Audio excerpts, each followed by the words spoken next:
भगवान शिव जी की कथाएं। शिक्षाप्रद कथ। प्राचीन काल में रत्नभद्र नाम से प्रसिद्ध एक धर्मात्मा यक्ष गंधमादन पर्वत पर रहता था। उनके पूर्णभद्र नामक एक पुत्र उत्पन्न हुआ। अंत में अनेक भोगों को भोग कर उस रत्नभद्र ने शिव ध्यान परायण हो परम शांत शिवलोक को प्राप्त किया। पिता के शिवलोक चले जाने पर पूर्णभद्र ने संतानहीन होने से अपनी भार्या कनककुंडला नाम की यक्षिणी से कहा, प्रिय, मुझे पुत्र के बिना यह राज्य और महल आदि अब शून्य मालूम होता है। कनककुंडला बोली, प्राणनाथ, अब ज्ञानवान होकर पुत्र के लिए क्यों खेद करते हैं? यदि यही इच्छा है तो पुत्र मिलने का उपाय कीजिए। इस जगत में उद्यमी लोगों को क्या दुर्लभ है। जो प्राणी प्रारब्ध के भरोसे रहते हैं वह नितांत का पुरुष है, क्योंकि अपना किया हुआ कर्म ही प्रारब्ध है और कुछ नहीं। इस कारण प्रतिकूल प्रारब्ध को शांत करने के लिए समस्त कारणों के भी कारण रूप भगवान शिव की शरण में जाना चाहिए। यदि आप सर्वश्रेष्ठ पुत्र चाहते हैं तो भगवान शिव की शरण ग्रहण कीजिए। अपनी पत्नी की बात सुनकर यक्षराज ने गीत वाद्य से भगवान शिव का पूजन कर पुत्र की अभिलाषा पूर्ण की। उसका नाम हरिकेश पड़ा। पुत्र उत्पन्न होने की प्रसन्नता से उसने अनेक दान पुण्य किए। जब हरिकेश 8 वर्ष का हुआ तभी से वह खेल में धूलिक बालू का शिवलिंग बनाकर त्रिनादी दूर्वा से उनका पूजन करता और अपने साथियों को शिव नाम से ही पुकारता था। वह रात दिन हे चंद्रशेखर, हे भूतेश, हे मृत्युंजय, हे नीलकंठ आदि पवित्र नामों का उच्चारण करता रहता और मित्रों को प्रेम करता हुआ बार बार इन्हीं नामों से पुकारता रहता था। उसके कान के नाम के अतिरिक्त अन्य किसी को ग्रहण नहीं करते थे। वह शिव मंदिर को छोड़कर किसी अन्य जगह नहीं जाता। उसके नेत्र शिव के अतिरिक्त और कुछ देखने की इच्छा नहीं रखते थे। वह स्वप्न में भी भगवान शिव को ही देखा करता था।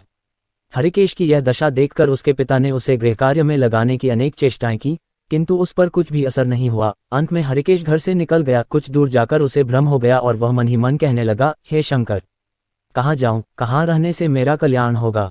यह सोचकर उसने अपने मन में विचार किया कि जिसकी कहीं ठिकाना नहीं है उसका काशीपुरी ही आधार है। इस प्रकार निश्चय कर वह काशीपुरी को गया, जिस अविमुक्त क्षेत्र में पंचभौतिक देह त्याग कर प्राणों का शिव की प्रसन्नता से फिर देह से संबंध नहीं रहता। उस आनंदवन में जाकर तप करने लगा।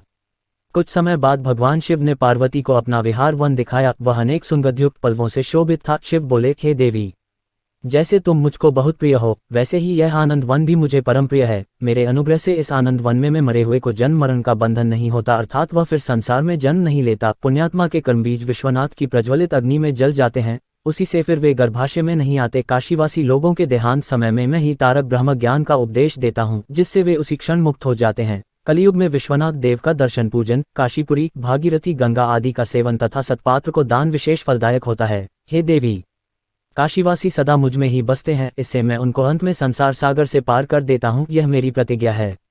इस तरह वार्तालाप करते करते भगवान शिव उस स्थान पर गए जहाँ हरिकेश समाधि लगाए बैठा था। उसको देखकर पार्वती ने कहा, भगवान, यह आपका तपस्वी भक्त है। इस समाधिस्थ भक्त को वर देकर इसका मनोरथ पूर्ण कीजिए। इसका चित्त केवल आप में ही लगा है और इसका जीवन भी आपके ही अधीन है। पार्वती की बात सुनकर भगवान शिव उसके पास गए और उन्होंने समाधि में स्थित उस हरिकेश को हाथ से स्पर्श किया। दया सिंधु का स्पर्श पाकर उस यक्ष ने आंखें खोलकर अपने सम्मुख प्रत्यक्ष अपने अभीष्ट को देखा। गदगद स्वर में यक्ष ने कहा कि हे शंभो, हे पार्वतीप्ते, हे शंकर, आपकी जय हो। आपके कर कमलों का स्पर्श पाकर मेरा यह शरीर अमृत रूप हो गया।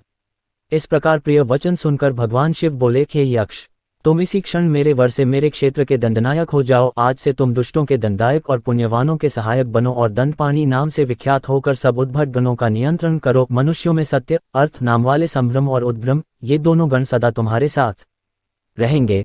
तुम काशीवासी जनों के अन्नदाता, प्राणदाता, ज्ञानदाता हो और मेरे मुख से निकले तारक मंत्र के उपदेश से मोक्षदाता होकर नियमित रूप से काशी में निवास करो। भगवान शिव की कृपा से वही हरिकेश यक्ष काशी में दंडपाणी के रूप में स्थित हो गया और भक्तों के कल्याण में लग गया। प्रिय भक्त, आपको कहानी अच्छी लगी तो कमेंट करें और चैनल सब्सक्राइब करें।